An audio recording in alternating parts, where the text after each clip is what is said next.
So we come to the fourth speaker for this session. The fourth speaker is Frank Reilly, Training Program Coordinator, JBP Consultancy Services Asia in Berhad, Malaysia. So I just introduced Frank because he started his presentation. Frank is a graduate of University of London. He has more than 25 years experience working with educational programs and almost an equal amount of time in marketing and communication.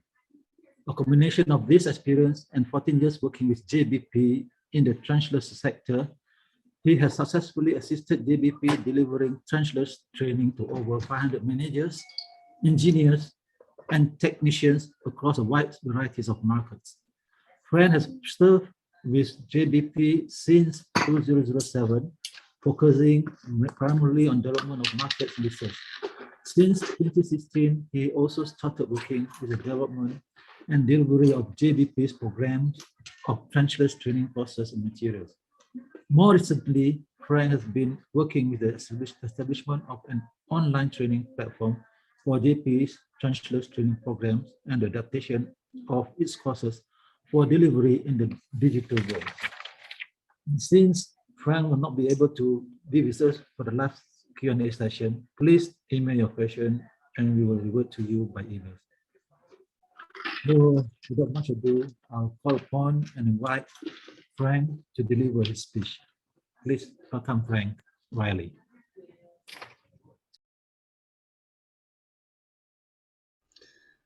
Hello, my name is Frank Reilly. I am the Trenchless Training Program Director for JBP Composites, and I'd like to welcome you to this presentation today in enabling know-how exchange and education to meet the demands of the new norm in a digital world for this important sector. I'd like to thank the Malaysia International Water Convention for providing this platform, and I'd also like to extend my thanks to the organisers, Malaysia Water Association and ProTemp, for the invitation to participate in this program. So let me start by just focusing for a moment on the objectives of the Trenchless training program that JBP has developed. Our main aim through our program is to equip professionals such as yourselves working in the sector with an up-to-date knowledge of the latest Trenchless technologies and techniques, as well as important hands-on opportunities in terms of gaining experience and putting those applications into use. Our aim through our courses is to deliver expertise both from within our own range of experience, but also from a wide field of people working within the sector currently. That is important to us and to those who benefit from our training, the fact that they can access the expertise of a wide range of practitioners who are up to date and putting to use their experience and expertise within the sector. Our courses include, our focus, I should say, is specifically within the water industry, sewer assets management. And the experience of our company, JBP Trenchless, is within this sector with over 35 years experience. On behalf of our founder, Jan Maria Persson, we deliver courses in aspects to do with trenchless technologies and methods, to do with pipeline rehabilitation and inspection and assessment, cleaning, project management, and other related areas. We've delivered courses in the conventional way in situ within a classroom environment, and more latterly through an online focus through a combination of blended learning and online courses. I will go into more detail about those aspects as we go through this presentation. We're a small company, but we operate widely in many different parts of the world. We're able to do that because, as I mentioned a moment ago, we work with partners. We identify the training needs of individual companies and organizations. We then identify the expertise that's in the market, and we bring those two things together in order to create the right focus for the training that may be necessary to move forward the objectives of both the individuals working within organizations and companies and the overall objectives of those companies themselves. That's very important to us. So we've worked in, as you can see from the map there on the slide, in Europe, across the Middle East, in South America, and of course within your own region, within the ASEAN region, in several countries. So today's focus is on looking at enabling know-how exchange and education to meet the demands of the new norm in a digital world. I'd like to start by trying to give some sense of what the new norm might mean, and like many students, my first starting point is inevitably Wikipedia. So here's a straightforward definition, if I may start with this, as to what the new normal actually means or may mean. According to the Wikipedia definition, a new normal is a state to which an economy or society, etc., settles following a crisis, when this differs from the situation that prevails prior to the start of the crisis. This term is not new. It has been employed in relation to events such as World War I, and I suspect World War II, the September 11 attacks, financial crises such as the 2007-2008 crises, and the aftermath of the global recession of 2008-2012. And that brings us right up to date in terms of the impact that we are all experiencing of COVID and the pandemic globally. So there's a straightforward definition of what the new normal may mean to many people. Personally, I have a confession to make. I'm not terribly fond of the phrase the new normal, and that's simply because of my own view that it may be too soon to actually have a clear vision or definition of what that means, and whether it's going to mean the same thing globally, within certain regions, within certain countries, and indeed to individuals. So the question remains in my mind, is it too soon to really define what the new normal means? However, I think it is possible for us to observe some clear changes that have come out, not least from the recent impact of the global pandemic, but actually prior to that in important areas. And I think we can identify factors that we need to address. We need to have clear plans in order to address within our own sectors, both in the broader sense, but also specifically in the area for which I'm responsible, which is training. The obvious ones are obviously the economic impact of change that we're currently going through, the environmental impact. Clearly, climate change is on everybody's minds, and so it should be. And related to the above, the technological changes that are coming through. We live in a very rapidly changing environment, perhaps accelerated and exacerbated by the impacts of such global events such as the pandemic, but not exclusively due to those factors.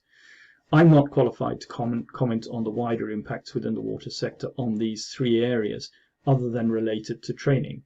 But I do think there may be a need to be cautious about making assumptions that we have already settled into any sense of a clear definition of the new normal. I think it will take time for us to see where the dust settles coming out of this period of time, but that should not prevent us from tackling important issues in terms of our forward planning, future planning right now. So if we then relate this more closely to the area for which I am responsible, and that is training. And here I think we can begin to look at observable patterns, begin to look at observable areas where training is changing, where the delivery of training is changing, and where it has an impact within our own sector of the water industry. The obvious one is delivery. Delivery clearly is moving towards a more digitally focused platform. That was beginning to happen to a large extent before the impact of the pandemic, but it has clearly been accelerated by the pandemic. Some of that has been, I think, a positive experience for some of us. Some of us perhaps have had mixed experiences, but I'll comment further on that particular issue. But I think we can all agree that delivery of training has changed, and my view going forward is that it will remain the case.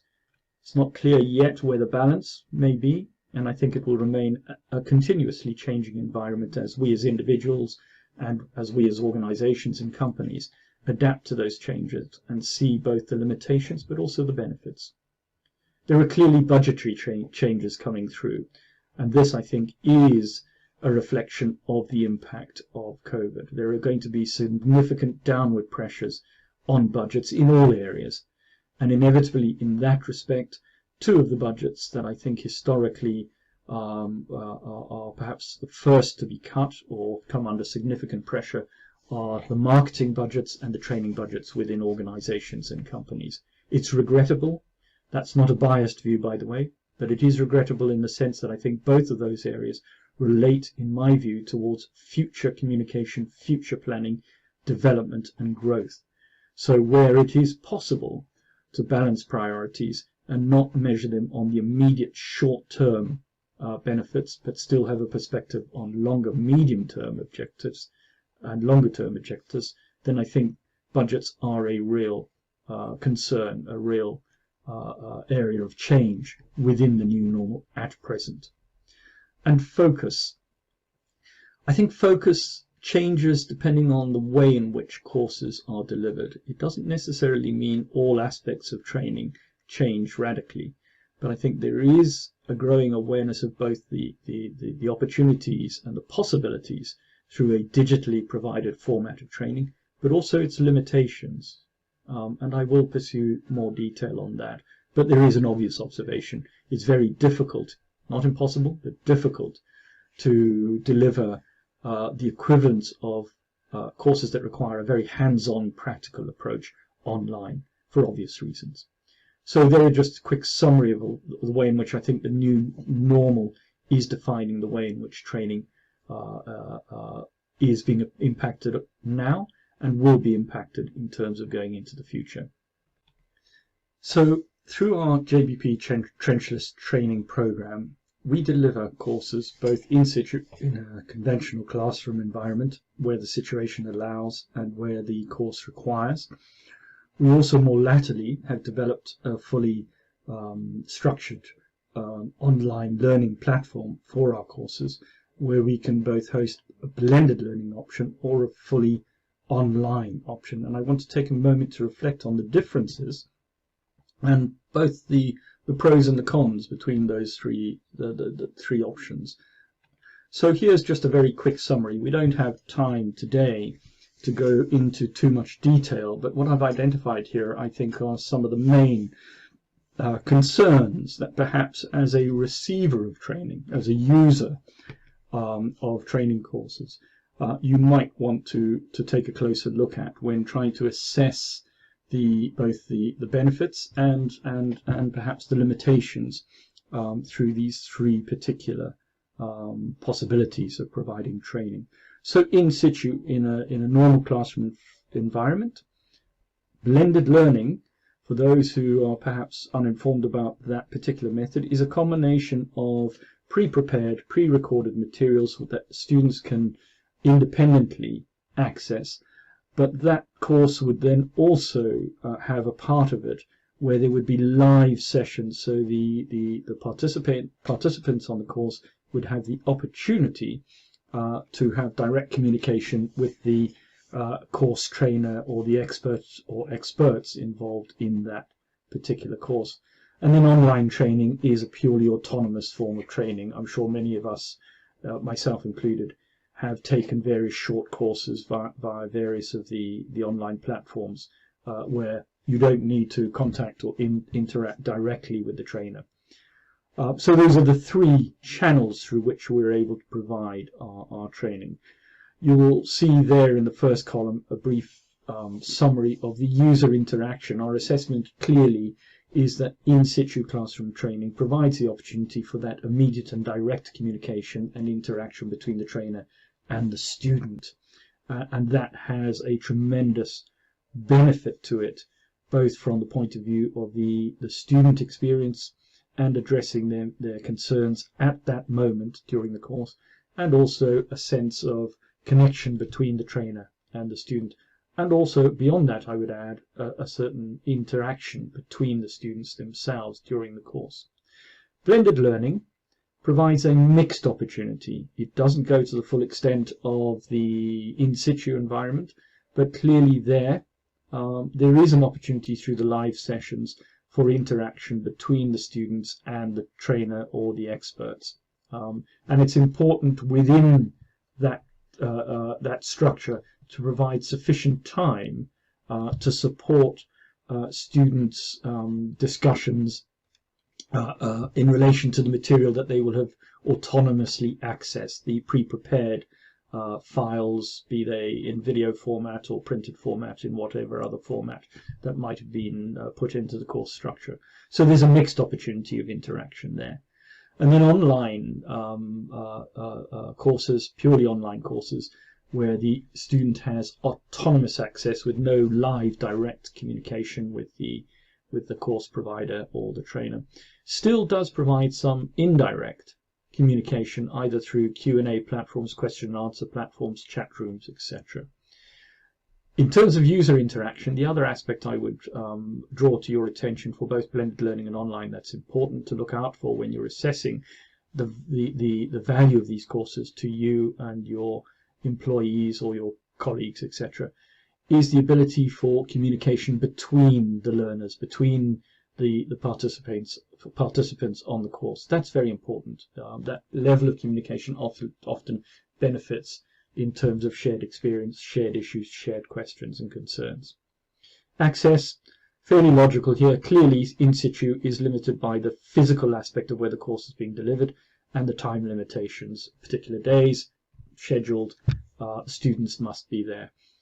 Physical limitations, as I mentioned earlier, we've had the privilege to deliver training to many underwater consortium technicians and contractors at the excellent facilities of the Underwater Consortium training facility in Kuala Lumpur. That has both classroom-based as well as external facilities. Obviously, the moment you move online, you lose that physical benefit, in particular the external aspects outside of the classroom, and that therefore does provide limitations. But access is flexible. That I think is one of those benefits to both blended learning and online.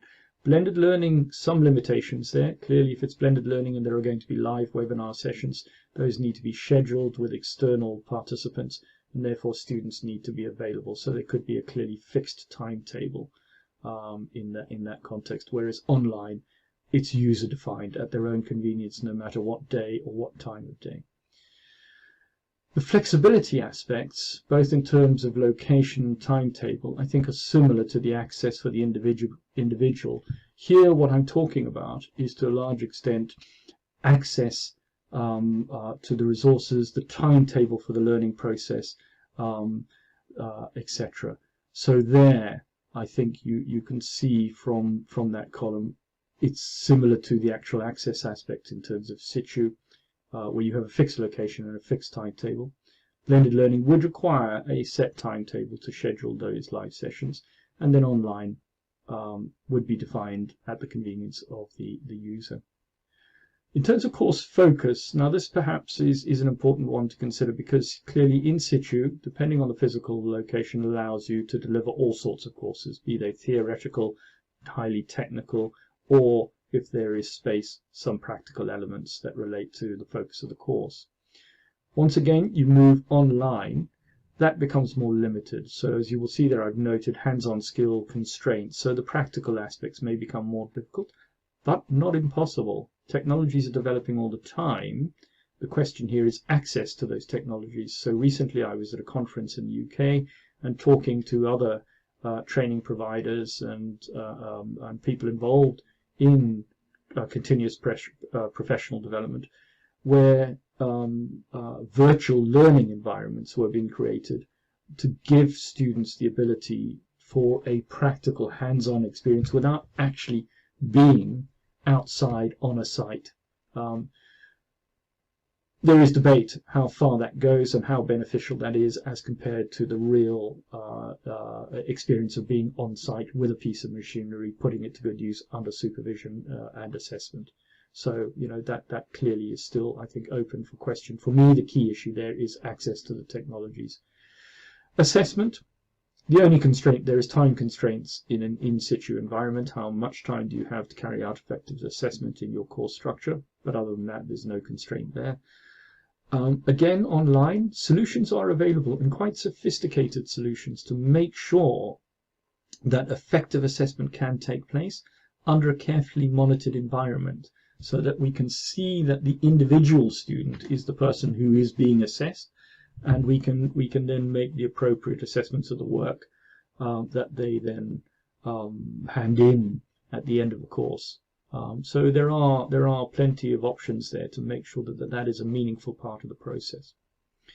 And finally, cost. Well, clearly, in situ typically has been at a higher cost. There are higher costs both for the provider and also to a certain extent for those who are sending their employees and their colleagues onto those courses, because it requires a physical movement of people. Blended learning, typically medium level costs in relation to the two other options, where you will find blended learning sitting in the middle of the sort of price range of these three categories of delivery for courses. And then the final one, online autonomous learning, tends to be the lowest priced option. Clearly, the extent of the course, the value of the course, the level of expertise will have a big impact on price. So I'm not focusing on price here, I'm just measuring the comparison of cost between these three options. So we can deliver courses in situ through blended learning and online. Now I would like to move to just touching on the areas where you can find training, and in particular within our own sector, within the water industry. There are professional training companies such as our own that will provide a range of courses, partly through their own experiences of working within the sector, or perhaps they are industrial training providers covering a broad range of aspects and include within that courses that are more specifically and more technically focused on the needs of the water sector. There, of course, are many excellent higher education programs at universities in various territories around the world, typically aiming at the full degree, master's and professional certification courses of a highly technical level and nature. Professional associations, Malaysia Water Association is an excellent example of precisely the sort of association that provides a comprehensive range of training programs, as do others. I know, for example, within Malaysia you have the Institute of Engineers of Malaysia, you have the Board of Engineers of Malaysia, who run various educational programs and partner with external providers to bring training in as part of the added value mix to their membership.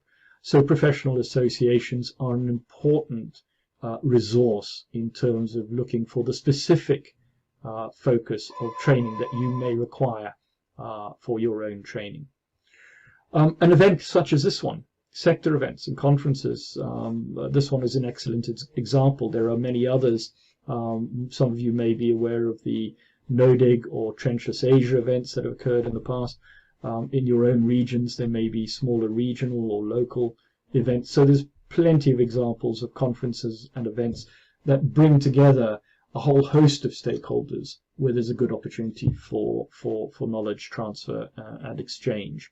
And then finally, and not to be overlooked, are actually the equipment and systems providers and manufacturers who will provide product-related training, which is often of significant value in terms of getting that practical insight into actually how to have the hands-on application of training and an understanding of the appropriacy of the use of their equipment and systems in particular environments. So they should also not be overlooked as a valuable ongoing resource, not just to get the best use out of their machinery, but also to give a wider sense of the issues when applying various techniques and methods within the sector. So there you have it, some of the trainer providers. You'll see on the right-hand side of the screen just a variety of logos in association with some of the list on the left-hand side of that slide. The Malaysia Water Association, you will recognize the event, Malaysia International Water Convention. To national and international associations more specific to our own particular focus, which is trenchless technologies, the Malaysia Association of Trenchless Technologies.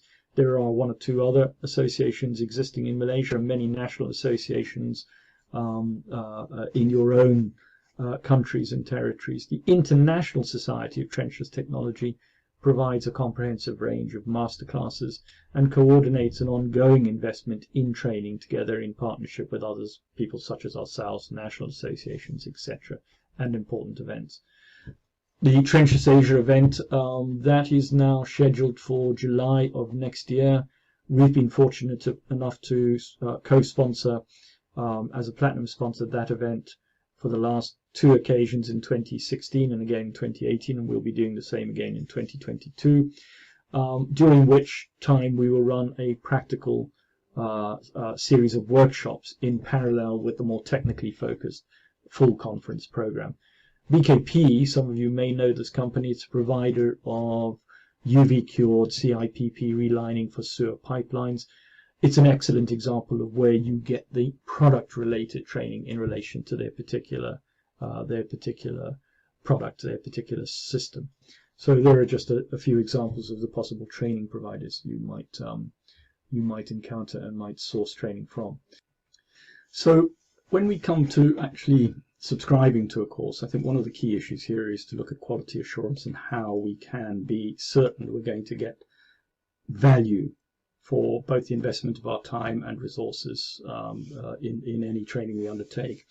And frankly, it can be a bit of a mixed picture. I think we've all had the experience of going on various courses, perhaps more so online, but not exclusively, where the quality has left us slightly doubtful of the value, as I say, of the investment that we've made. I think there are some steps that can be taken to try and overcome this. I think one of those is always make sure that you have a clear prospectus of the course that lays out not just the detail of the course, but also gives you reassurance on who will be delivering the course, how it will be delivered, and also the defined outcomes of that course.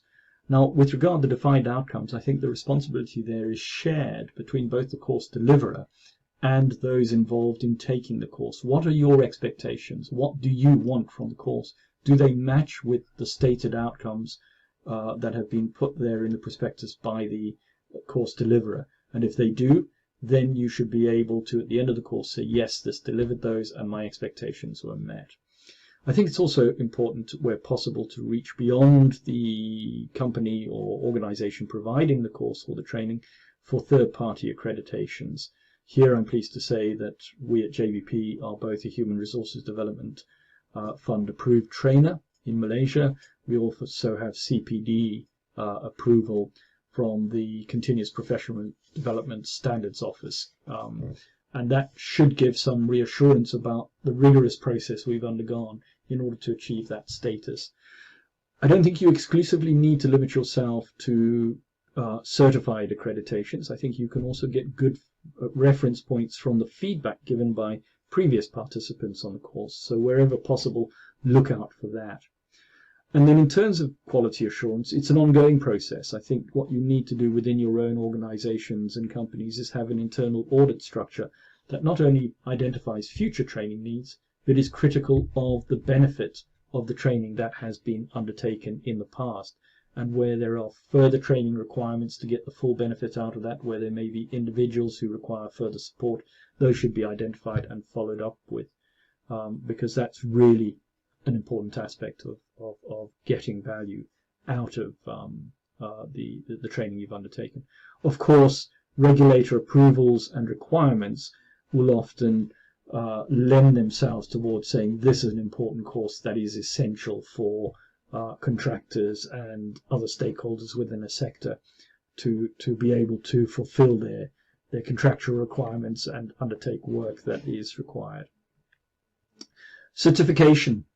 Courses should provide meaningful certification to make sure that people are aware of what has been achieved, and that should be transparent. And also, critically, with important pieces of information as to the date on which it was achieved, so you can see how recent it is and therefore measure how up-to-date that training has been. We provide both participant certificates as well as assessment certificates when there is an assessment at the end of any of our courses. On to budgets. So clearly you want to get value for money out of any training you undertake, both on an individual level but also in terms of your organization. Considerable commitment not only of budget spend but also all of those unseen costs of time out of the office, etc. So there needs to be a clear measure of value for money. And I think that refers back to some aspects that I touched on in the quality assurance points I mentioned previously. Where possible, there should be measurable outcomes, and you should be able to track a direct contribution to the bottom line, either in terms of budget savings, greater profitability, efficient execution of some of the professional responsibilities that you're undertaking. I mentioned right at the beginning there the pressure that is currently there on budgets, and that I'm sure will be coming through in the short term. But I think it's worth reminding ourselves that investment in education is an investment in future, and if we don't focus on that, we will have an expertise and knowledge gap, which will then feed through to inefficiencies, inadequacies, mistakes, and other issues that will have a direct cost. So in one sense, it is a false economy, keeping in mind the completely understandable budget pressures that are there. So finally, to talk about the future, here are 7 intriguing points. I'll run through them very quickly here, and then just explain the reference from which these came. So asking the right questions about phenomena, developing and using models, planning and carrying out an investigation, analyzing and interpreting data, using computational thinking, constructing explanations and design solutions, and engaging in argument from evidence. That sounds to me like an excellent list of items to consider when approaching significant training, no matter whether it's of a high technical level or a very practical level. I think many of those points could be applied in both of those instances. Curiously enough, this actually comes from the National Research Council in the USA's framework for Key Stage 12 science education. That's end of school level education. But I think it still very much applies to our own environments in terms of a learning goal. So the goal here, as you can see they state, is for students to construct logically coherent explanations of phenomena that incorporate their current understanding of science or a model that represents it and are consistent with the evidence, when of course considering proposed solutions to engineering design problems. There is usually no single best solution, but rather a range of solutions. Which one is the optimal choice depends on the criteria for making evaluations. That last point for me sums up the objective of so much of our training. It's equipping people with the right skill sets, the right understanding, the right knowledge, the transfer of know-how to make the optimal choice, depending on the criteria used for that evaluation. So for me, that's an excellent summary of the objectives that should lie behind much of the training objectives that we attempt to deliver.